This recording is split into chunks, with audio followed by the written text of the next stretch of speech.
Hello, welcome all. Today I am explain about anxiety disorder. इसमें हम anxiety disorder discuss करेंगे, उसके classification को डिस्कस करेंगे, सिम्टम्स, प्रिवेंशन एंड ट्रीटमेंट क्या है एंजाइटी डिसऑर्डर के. Then what is anxiety disorder? Anxiety disorder are a group of disorders in which anxiety is the major elements. Anxiety, they are most prevalent group of psychiatric disorder. Anxiety disorder को psychiatric disorder भी कहते हैं. अब anxiety क्या होता है? Anxiety is a feeling of comprehension. It caused by the anticipation of ill-defined danger that is not realistically based.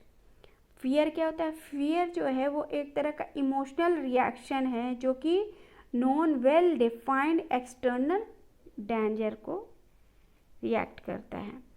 अब anxiety symptoms जो हैं उसको दो में डिवाइड किया गया है. फर्स्ट होगा फिजिकल सिम्टम्स, सेकेंड है साइकोलॉजिकल सिम्टम्स. ओके, फर्स्ट जो है फिजिकल सिम्टम्स उसको फर्दर टू में डिवाइड किया गया है. फर्स्ट है autonomic symptoms, second somatic symptoms हैं. ओके, अब ये ऑटोनॉमिक सिम्टम्स, सोमैटिक सिम्टम्स और साइकोलॉजिकल सिम्टम्स जो हैं इसको चार्ट फॉर्म में एक्सप्लेन कर रहे हैं हम आप लोगों को. फर्स्ट है ऑटोनॉमिक सिम्टम्स. ऑटोनॉमिक सिम्टम्स क्या होंगे? पैल्पिटेशन है, टेकिकार्डिया है, missed beat. Palpitation means abnormal or rapid heart beat, and tachycardia means rapid heart rate, and hypo or hypertension, chest pain or discomfort, shortness of breath, hyperventilation, dry mouth dry हो जाएगा, difficulty in swelling, nausea और abdominal discomfort, diarrhoea, frequent और urgent micturition, and sexual dysfunction, menstrual disturbance, sweating, flushing, feeling dizzy, unsteady और fainting. Somatic symptoms क्या होते हैं? Somatic symptoms जो होंगे मसल टेंशन होगा, ट्रेमर्स होगा, फटीग हो जाएगा, मसल एक होगा, मसल्स में पेन होगा, हेडेक, नमनेस और टिंगलिंग. एंड साइकोलॉजिकल सिम्टम्स क्या होते हैं? Fearful anticipation means sense of impending danger, restlessness, irritation होगा, वरिंग थॉट्स, बहुत ज़्यादा सोचेगा इस टाइप का पर्सन, पुअर कंसंट्रेशन बहुत ही ख़राब होगा, बहुत ही लेस होगा, hyper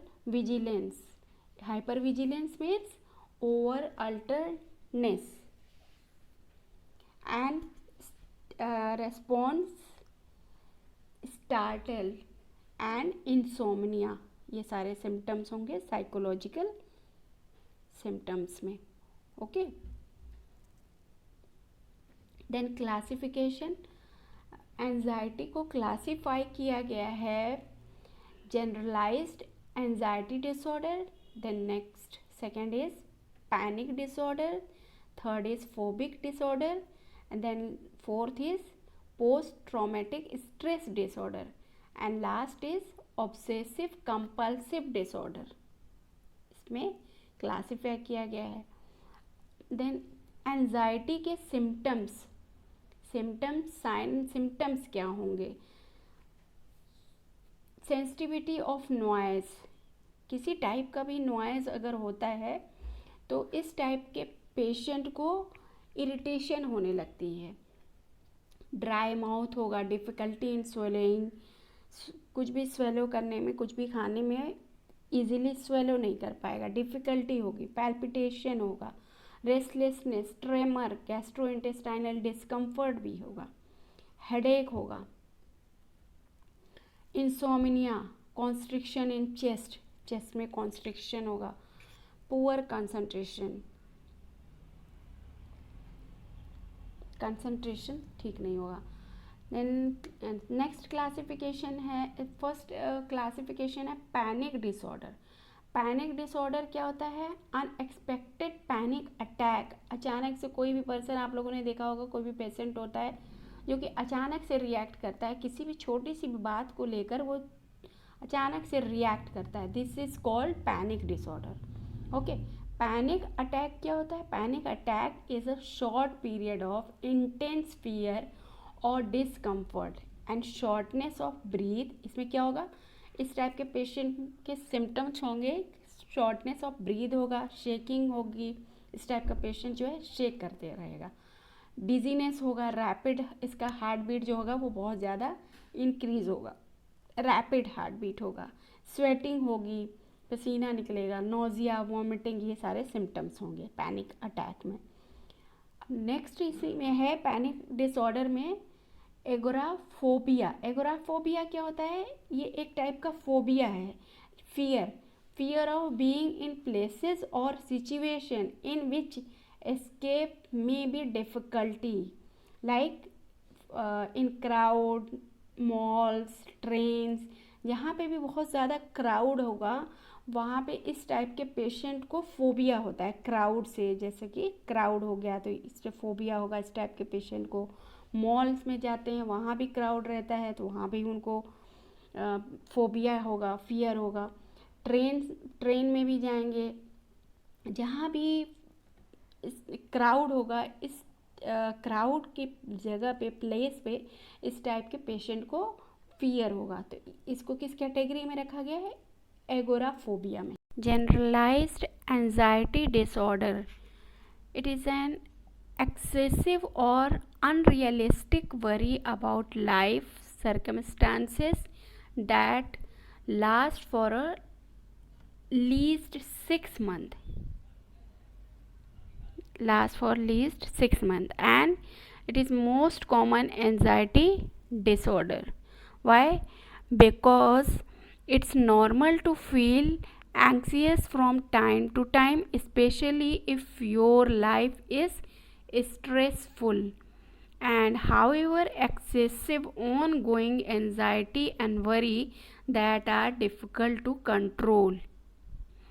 And generalized anxiety disorder has symptoms similar to panic disorder. generalized anxiety disorder के symptoms जो होते हैं पैनिक डिसऑर्डर के सिम्टम जो हैं उसके सिमिलर ही होगा, उसी जैसा होगा बिल्कुल।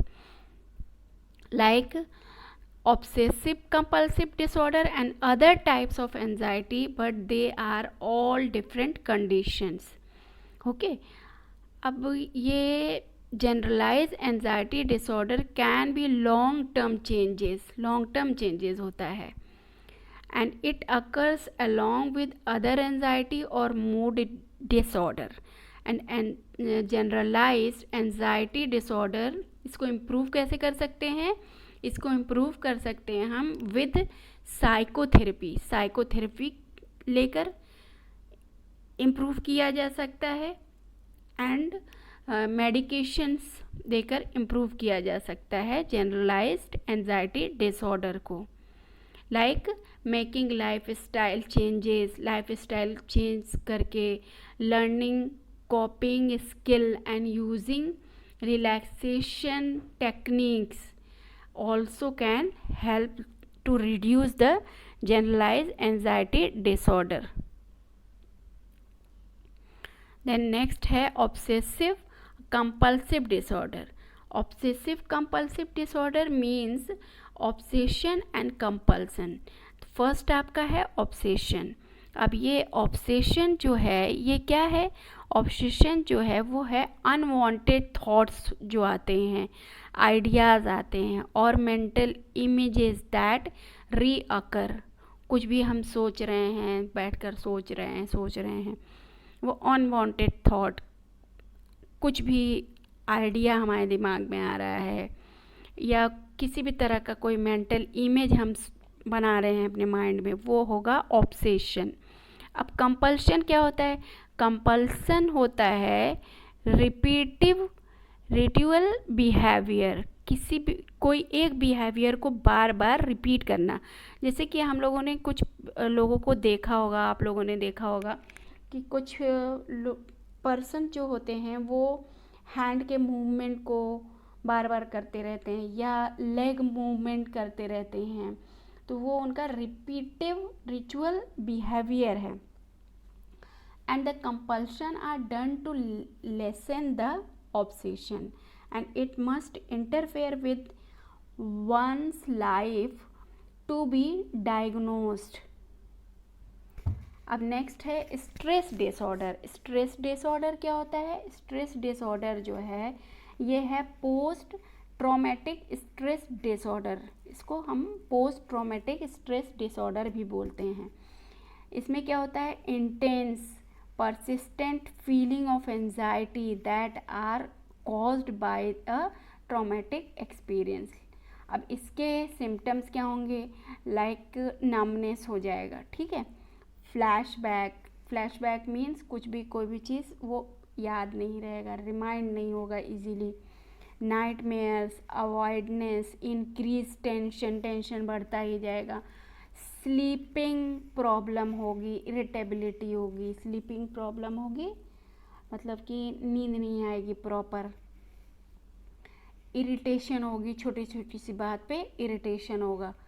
अब इसी में है acute stress disorder. Okay, acute stress disorder क्या है? ये है acute stress disorder. Acute stress disorder जो है ये सिमिलर है बट इट अकर्स इमीडिएटली और with in 6 months, and acute disorder is short term disorder. अब इसके डिफरेंट ट्रीटमेंट्स हैं। ट्रीटमेंट क्या है इसके? कॉग्निटिव थेरेपी है, कॉग्निटिव बिहेवियर थेरेपी है, मेडिकेशंस के थ्रू भी ट्रीटमेंट कर सकते हैं, एंड साइकोथेरेपी है। टॉक थेरेपी, साइकोथेरेपी के थ्रू भी ट्रीटमेंट किया जाता है। एंड टॉरेट सिंड्रोम क्या होता है इसमें?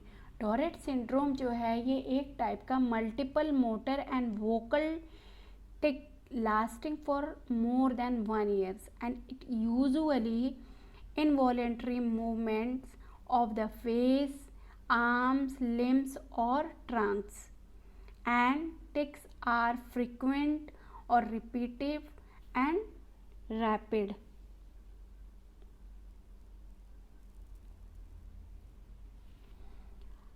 पॉसिबल कॉजेज़ क्या होते हैं एंजाइटी के? पॉसिबल कॉजेज़ होते हैं एंजाइटी के एनवायरनमेंट, ये भी एक फैक्टर होता है। एनवायरनमेंट होता है, मेडिकल फैक्टर्स। अब एनवायरनमेंट जो है वो एंजाइटी को कैसे अफेक्ट करेगा?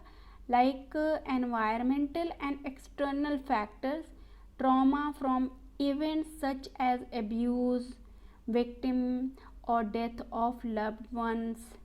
Okay, and stress in a person relationship है, उसमें किसी पर्सन को किसी बात से बहुत ही स्ट्रेस में है।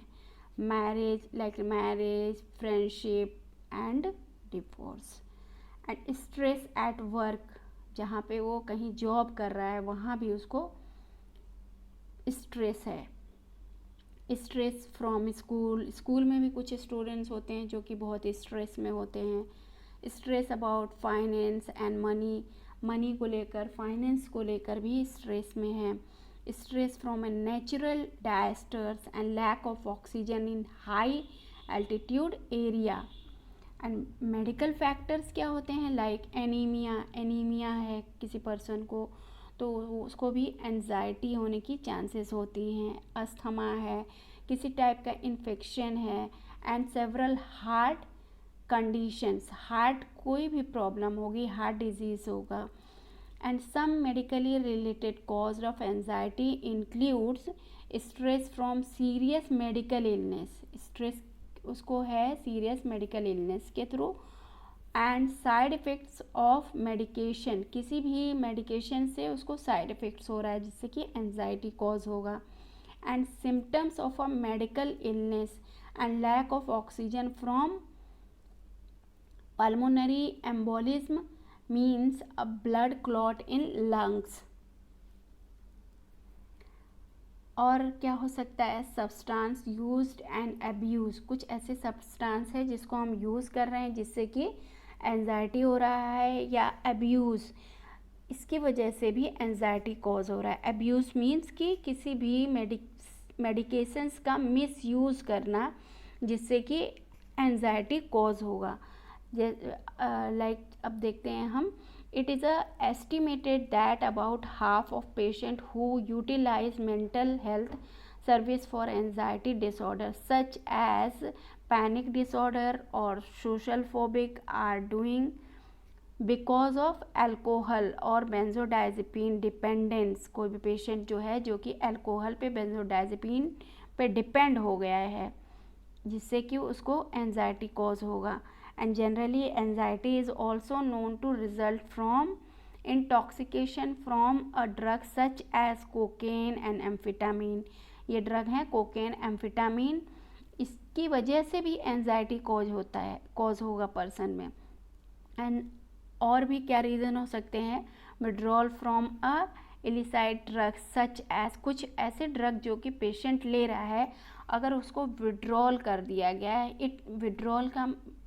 Withdrawal means abruptly stop any medicines.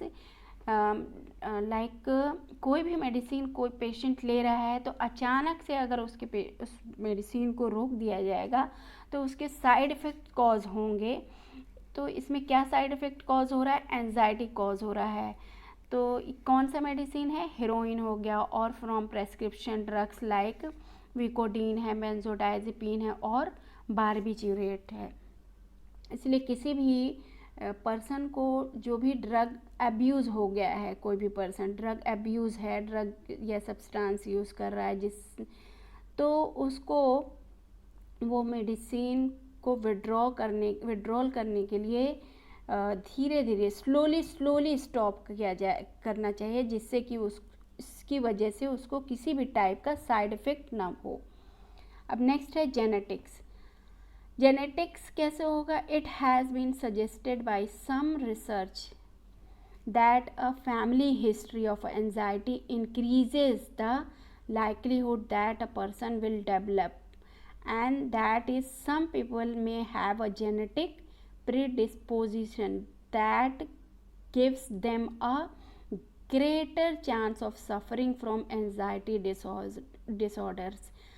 इस जेनेटिक्स जो है इसकी वजह से भी एंजाइटी कॉज होगा. जेनेटिक्स कैसे होगा कि फैमिली हिस्ट्री के थ्रू, कि हमारी फैमिली में किसी को एंजाइटी है तो मे बी चाइल्ड को भी एंजाइटी होने के चांसेस होते हैं. अब नेक्स्ट है इसमें है ट्रीटमेंट. एंजाइटी डिसऑर्डर जो होगा, अब इसका ट्रीटमेंट हम कैसे कर सकते हैं. ट्रीटमेंट हम करते हैं मेडिकेशंस के थ्रू, साइकोथेरेपी के through, and cognitive behaviour therapy and self treatment के थ्रू. मेडिकेशंस क्या है, medical treatment for anxiety, several types of drugs like benzodiazepine and anti depressant.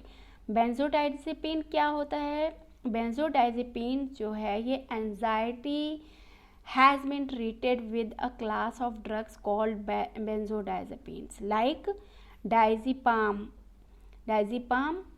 And valium, alprazolam, Xanax, lorazepam, etivam, and clonazepam, Klonopin.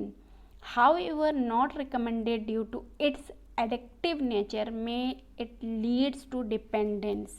Okay. Anti depressant क्या होता है, anti depressant जो है वो है सेरोटोनिन सेलेक्टिव रीअपटेक इनहिबिटर्स कहलाते हैं. ठीक है, like sertraline, Zolofit and paroxetine, Paxil and fluoxetine and escitalopram and citalopram and venlafaxine. Other types of antidepressant and tricyclics, beta blockers and buspirone. Psychotherapy क्या होती है? साइकोथेरेपी जो होती है, it consist of talking with a trend mental health professional, psychiatric और psychologist, social worker or other counselor, and its session may be used to explore the causes of anxiety and its possible way to cope with the symptoms of psychotherapy. How is anxiety prevented? Anxiety को कैसे prevent कर सकते हैं? Anxiety disorder can not be prevented, इसको prevent नहीं किया जा सकता, बट इसको रिड्यूस कर सकते हैं, इसके रिस्क को हम रिड्यूस कर सकते हैं। अब इसके रिस्क को हम रिड्यूस कैसे करेंगे? Reduce your risk and methods to control और lessen symptoms like reducing the caffeine, tea, cola and chocolate consumption, and checking with a doctor or pharmacist before using over the counter or herbal remedies to see if they contain chemicals that may contribute to anxiety. इसको और कैसे हम reduce कर सकते हैं, कैसे हम prevent कर सकते हैं एंजाइटी को? Do regular exercising and eating healthy foods and keeping a regular sleep patterns and seeking a counseling and support after a traumatic or disturbing experience, and also avoiding alcohol and cannabis, etc. Thank you for watching this video. I hope you understand, but still you have any problem, you can comment. So we will continue of our topic in next video. Till then, like and subscribe.